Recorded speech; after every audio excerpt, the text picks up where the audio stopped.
नमस्कार दोस्तों, कहानियों की श्रृंखला में आज सुनेंगे इस्मत चुगताई जी की कहानी फिरदौस। लेकिन उससे पहले मेरा आपसे विनम्र अनुरोध है कि अगर मेरे द्वारा सुनाई हुई कहानियाँ आपको अच्छी लगती हैं और आपने अभी तक मेरे चैनल को सब्सक्राइब नहीं किया है तो सब्सक्राइब ज़रूर करें, लाइक करें और अपने दोस्तों और परिचितों में शेयर भी करें। बेल आइकन दबाना बिल्कुल भी ना भूलें। आज सुनिए फिरदौस। बस अब तो एक ही रास्ता रह गया है, खुदकुशी। वह सिसकियां भरकर बेहाल हो गई। मैं खामोश रही। अब नहीं सहा जाता। मैं फिर भी खामोश रही। ऐ आपा, मेरी जान पर बनी हुई है और तुम हो कि बस। अरे भाई, तो मैं क्या करूं? मेरे पास तो फ्रूट सॉल्ट से ज्यादा खतरनाक दवा भी नहीं।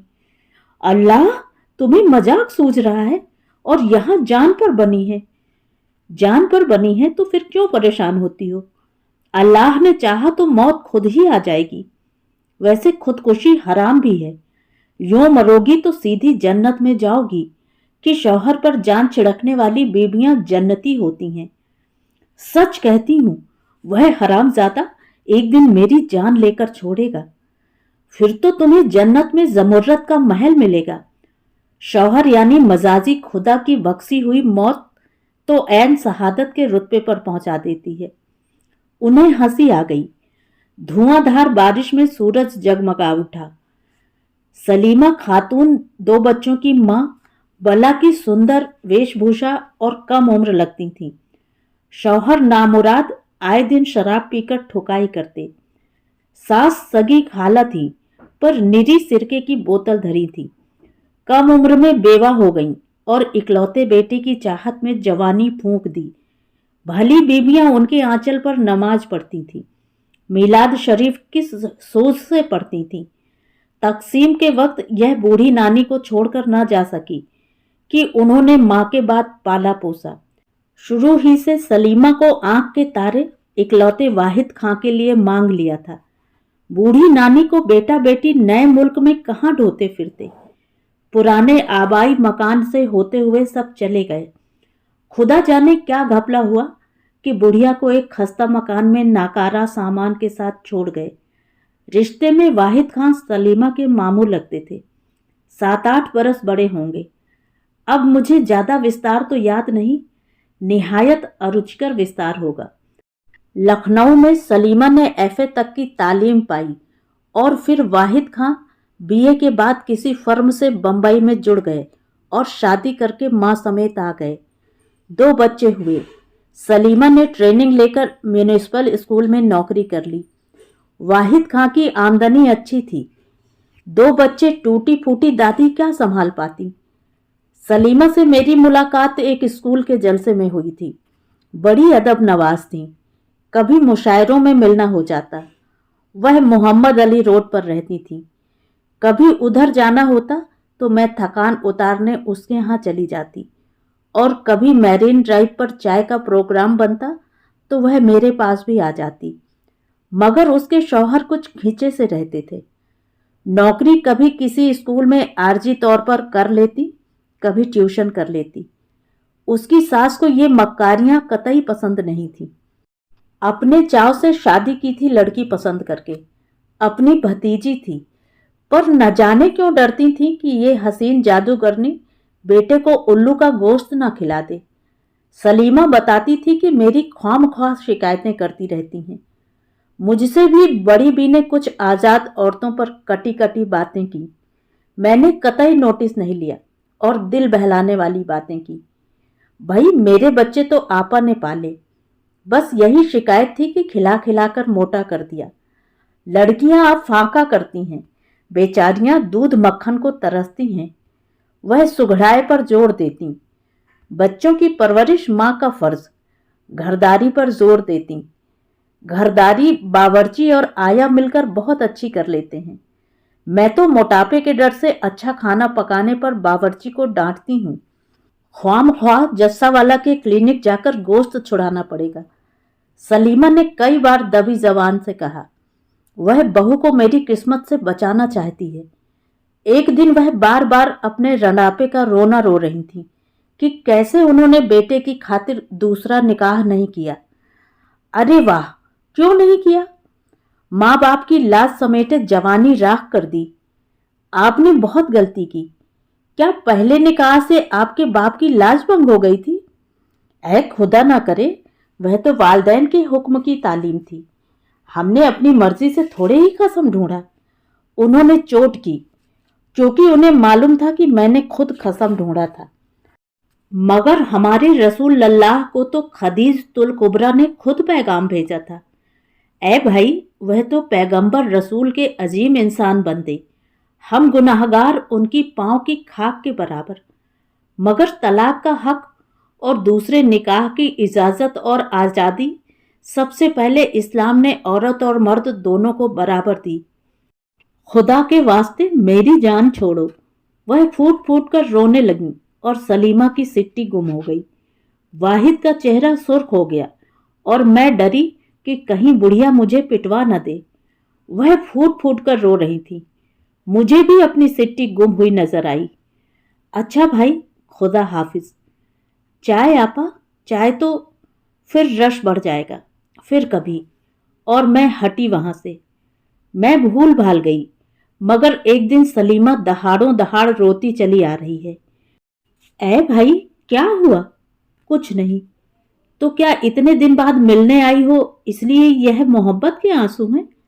मेरी जान पर बनी है और आप हंस रही हैं।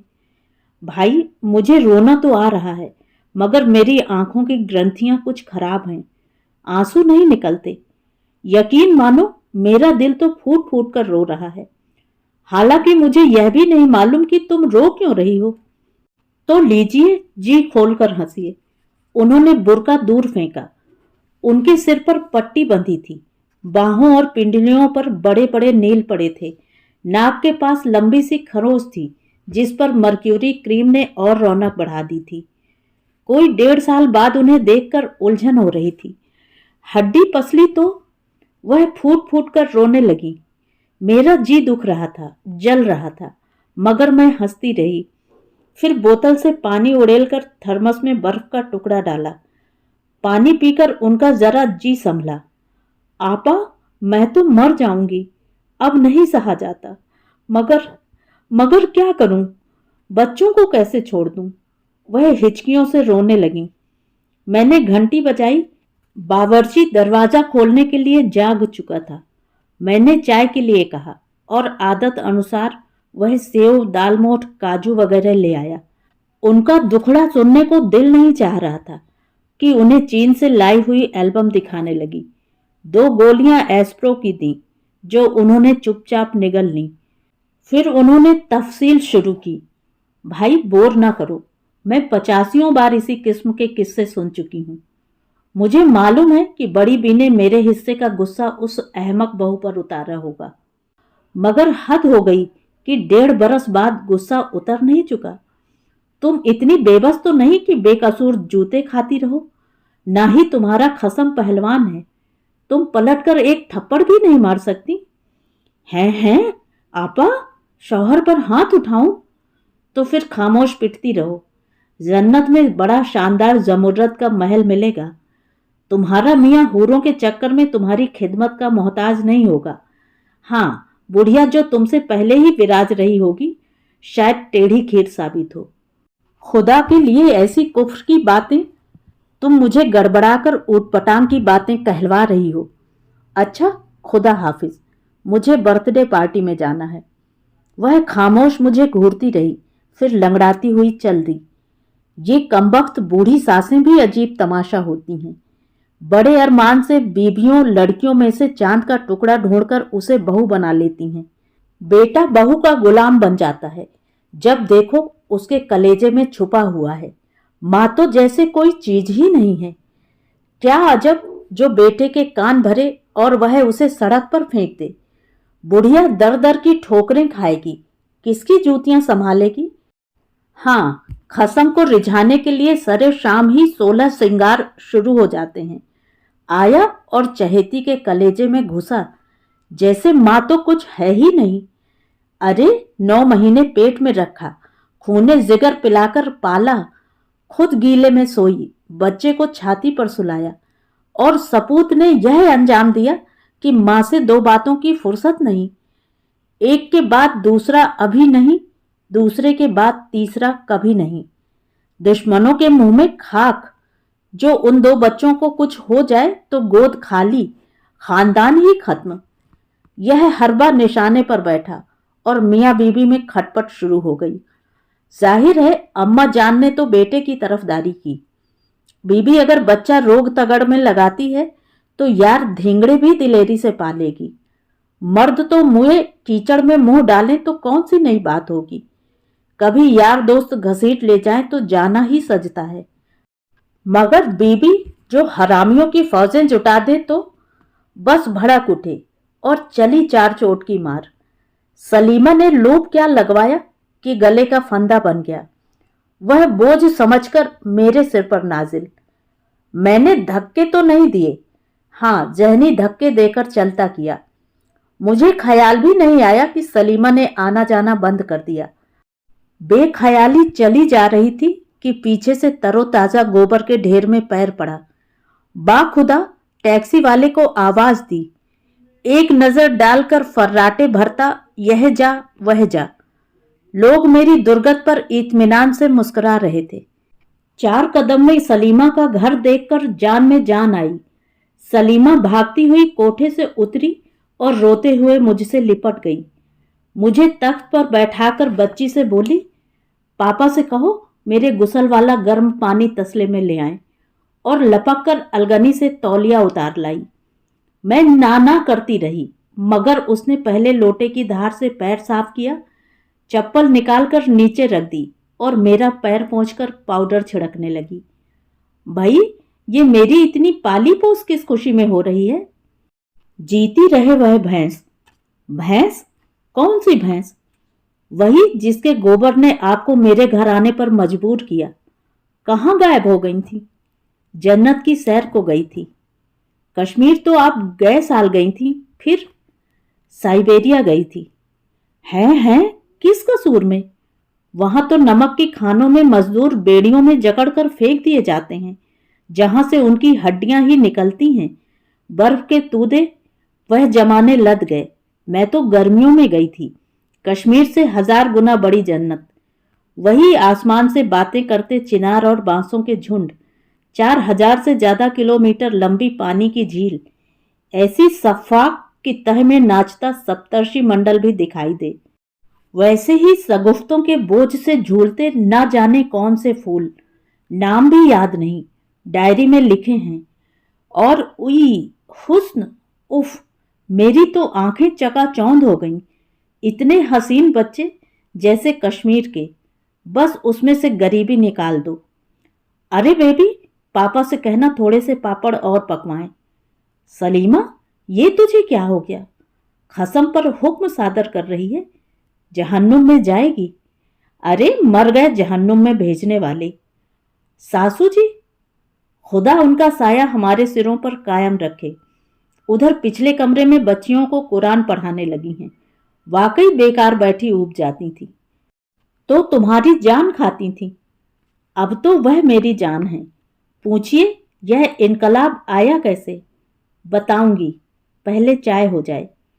वाहिद मियाँ चाय की ट्रे ला रहे थे।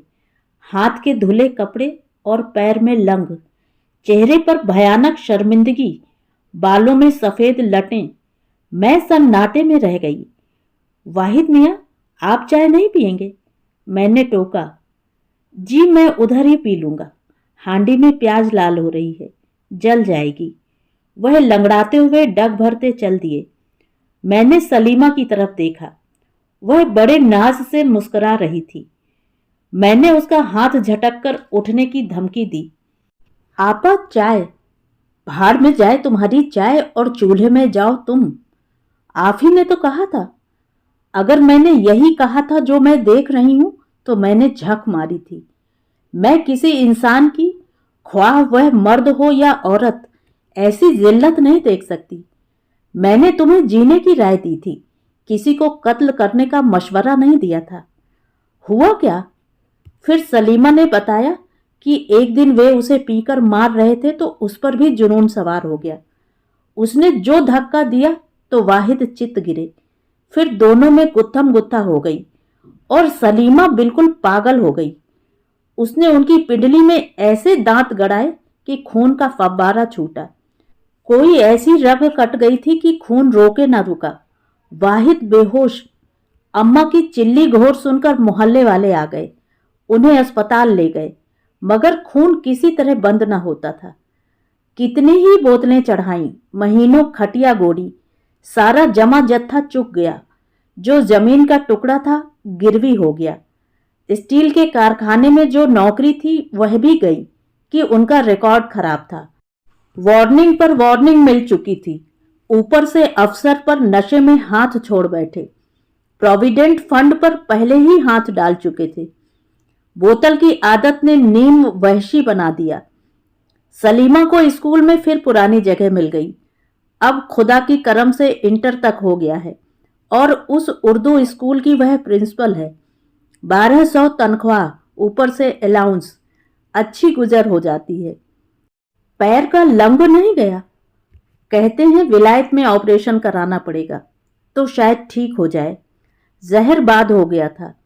जान ही बच गई तो खुदा की मेहरबानी थी कि वह बड़ा रहम वाला है। अम्मा की तो कमर टूट गई। मुझे सीने से लगाकर बहुत रोती थीं।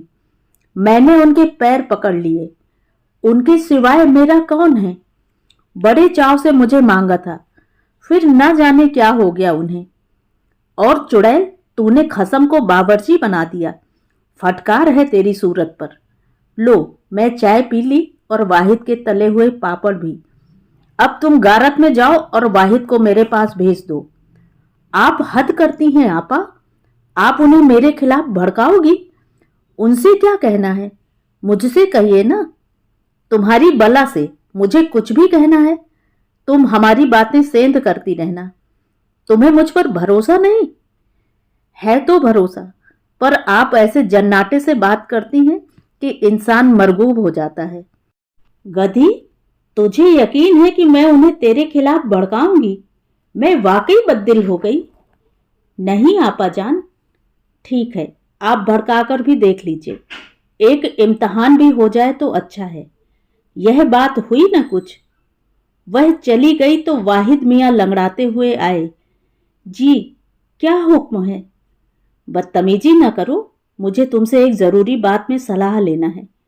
मैंने उन्हें बोलने ही नहीं दिया। मुझे इनकम टैक्स रिटर्न देनी है और मेरी कुछ समझ में नहीं आता। मेरी मकानदारनी मुझे बोर कर रही है, फ्लैट छोड़ने को कहती है। पक्के स्टाम्प पर 250 किराया लिखवाया था और उसके गुर्गे मुझे परेशान करके किराया बढ़वाए जा रहे हैं। अभी और बढ़ाया है, 500 कर दिया। नीचे जिस बोर्ड पर फ्लैट में रहने वालों के नाम लिखे हैं वहां अपने नाम का बोर्ड जड़ दिया है। उसके आदमी वक्त बेवक्त उससे मिलने आते हैं। 1000 बार कह दिया वह यहां नहीं रहती। वह कहाँ रहती है कोई नहीं जानता। कभी सुना है हांगकांग में मुस्तकिल व्यापार है, कभी पाकिस्तान में सेटल होने की इत्तला आती है।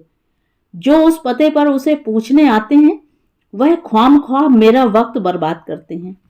मैं अक्सर घर में तन्हा होती हूँ।